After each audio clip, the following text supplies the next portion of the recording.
여러분 안녕하세요. 예나입니다. 오늘은 공무원 면접에 대한 내용을 준비했습니다. 첫 번째, 면접 복장 및 예절. 두 번째, 면접 질문 유형. 세 번째, 조리 있게 답변하는 팁을 알려드리겠습니다. 먼저, 면접 복장은 무조건 무난한 정장으로 입는 게 좋습니다. 아무리 공고에 평상복 옷차림을 권장합니다 라고 적혀 있어도 정장이 그 어떤 평상복보다 가장 깔끔하고 단정합니다. 그리고 대부분의 응시자가 정장을 입고 오기 때문에 혼자 다른 옷을 입고 온다면 괜히 튀는 인상을 줄 수도 있습니다. 공무원 조직은 폐쇄적이고 보수적이기 때문에 튀는 인상을 남기는 것은 피하는 것이 좋습니다. 그러니 우리 구독자분들은 무조건 정장을 착용해주세요. 복장에 대해 자세히 정리하자면 남자는 무난한 투버튼 정장을 입어주세요. 색상은 블랙, 다크그레이, 네이비, 차콜 그레이 중에 추천. 셔츠는 흰색으로, 넥타이는 깔끔한 무늬로 착용해주세요. 과한 무늬는 절대 NO! 여자는 블랙이나 네이비색 계열의 H라인 치마 정장이 기본입니다. 물론 정장 바지를 입어도 됩니다. 블라우스는 흰색으로, 스타킹은 검정이나 살색으로 착용해주세요. 그리고 머리와 액세서리. 남자는 머리를 단정하게 이발한 상태에서 이마가 잘 보이게끔 왁스나 헤어젤로 고정시켜주세요. 그리고 혹시나 머리가 밝은 염색 머리라면 어두운 색으로 톤 다운 하시는 걸 추천합니다. 면도와 코털 제거는 당연히 해야 하는 거 아시죠? 여자는 머리가 길다면 깔끔하게 묶어주시고 짧다면 단정하게 정리해서 가세요. 정장 구두는 굽이 낮고 코가 둥근 형태를 착용해주세요. 액세서리는 웬만하면 착용하지 않는 게 좋습니다. 꼭 하고 싶으시면 튀지 않는 제품으로 착용해주세요. 시계, 목걸이, 귀걸이 정도만. 다음으로 면접 예절. 면접 예절에 대해 말씀드리겠습니다. 필기 점수가 아무리 높아도 면접에서 탈락하는 사람도 간혹 있기 때문에 자만하지 마시고 끝까지 겸손한 자세로 면접에 임해주시길 바랍니다. 또한 답변의 퀄리티도 중요하지만 그보다 더 중요한 것이 응시자의 인성, 태도, 자세입니다. 그러니 면접 내내 밝은 인상과 예의 바르고 성실한 태도를 유지해주세요. 그럼 이제 두 번째 목차, 공무원 면접 질문 유형. 이때까지 기출된 공무원 면접 질문을 분석해보면 크게 나, 공직, 사회의 세 가지 범주에서 나왔다는 것을 알 수 있습니다. 왜요? 왜일까요? 입장을 바꿔서 구독자님이 만약에 고위공직자라고 가정했을 때 신규 공직자를 뽑아야 한다면 이 상황에서 지원자의 무엇이 제일 궁금할까요? 바로 지원자가 도대체 어떤 사람인지겠죠? 첫째로 이 사람이 어떤 가치관을 가지고 있는지 이 사람 자체에 대해 궁금할 것입니다. 맞아. 다음으로 이 사람이 과연 우리 조직에 들어왔을 때 잘 적응할 수 있을지, 공직사회에 대해 얼마나 알고 있는지, 청렴하고 바람직한 공직자가 될 수 있을지에 대해 궁금할 거예요. 마지막으로는 이 사람이 우리 조직 안에서의 적응뿐 아니라 사회 안에서 일어나는 일들에 대해 어떤 인식과 태도를 갖고 있는지, 문제 해결 능력은 있는지가 궁금할 것입니다.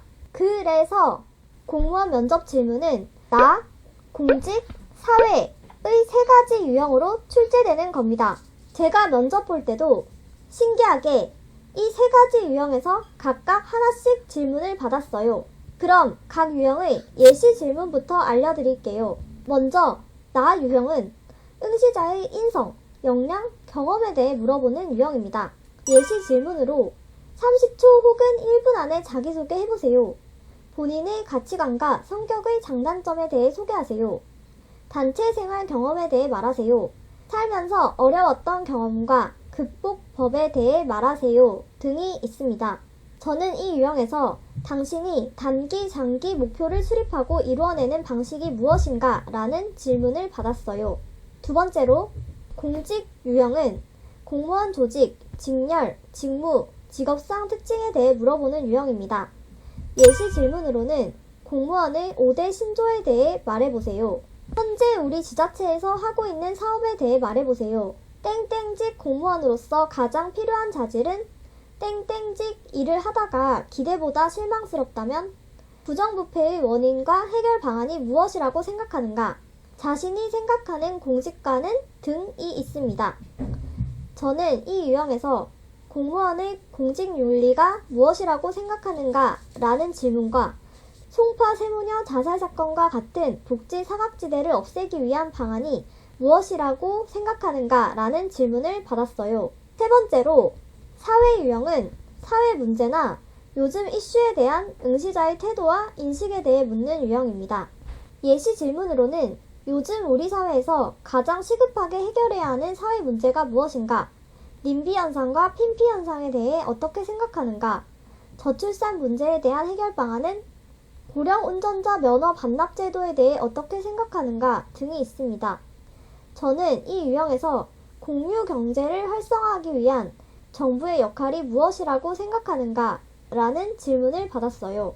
사회 유형에 대비하려면 면접 전에 꾸준히 사회 기사를 보면서 최근 이슈, 시사에 대한 나의 의견과 해결책을 논리적으로 정리하는 연습이 필요합니다.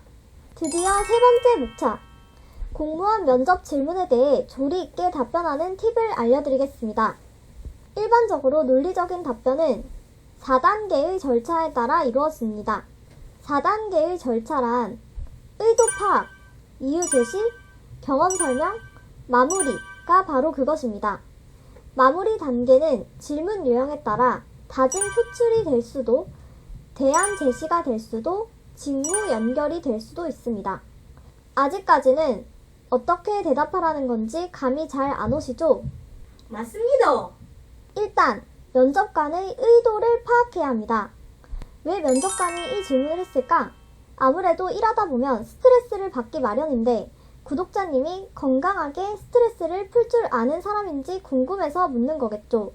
거창한 답을 원해서 묻는 건 아니겠죠? 이렇게 의도 파악이 됐으면 그에 맞는 답변을 하는 거죠. 저의 스트레스 해소법은 등산을 가는 것입니다. 라고요. 그리고 2단, 답변에 대한 근거를 말해야 합니다.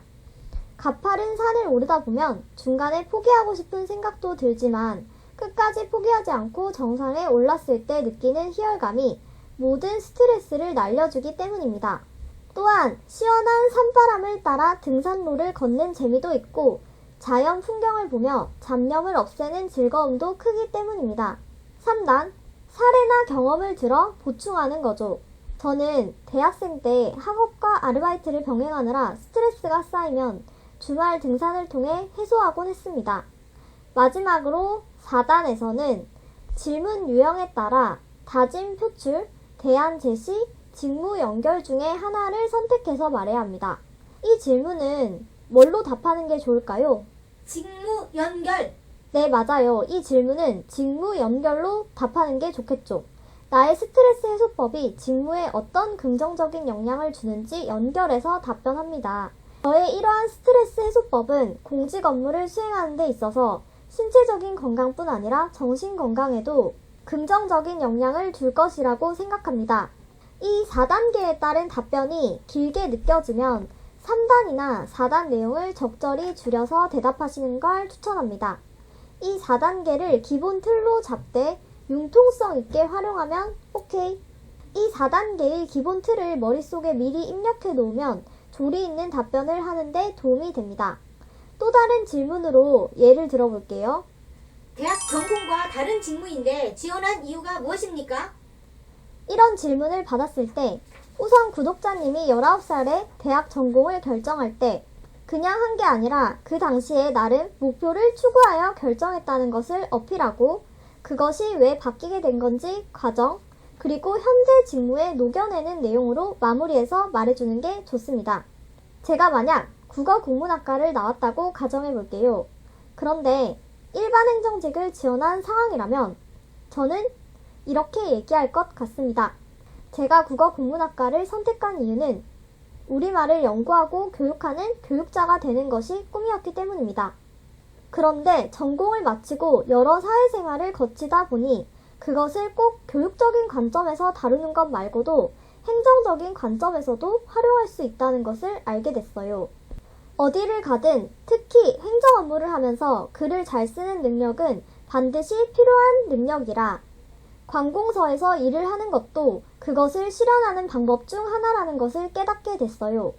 각종 보고서를 작성하는 것부터 다양한 슬로건을 적절한 어휘로 창조하는 과정, 정책을 기획하는 과정, 팀원들에게 아이디어를 설득하는 과정까지 이 과정을 통해 하고 싶은 직무가 변형이 되었다 라고 주장하는 거죠.